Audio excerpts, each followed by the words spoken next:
Tinassi pieni, odore de mosto, casca la foglia, se desfoglia la frasca. Benvenuto ottobre. Eh sì, è tutto questo odore, i moscerini che circolano nell'aria, questo ricordo delle prime giornate ancora assolate che però ci obbligavano sui banchi di scuola.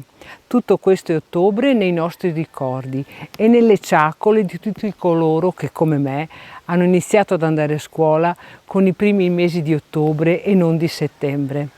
Le nostre ciacole sono queste e questo ci fanno parlare del tempo che sta passando anche per noi e che sta passando anche attraverso il trascorrere delle stagioni e delle giornate qui a Valgrande. Ciao, un'altra ciacola e un altro sfuresto per tutti.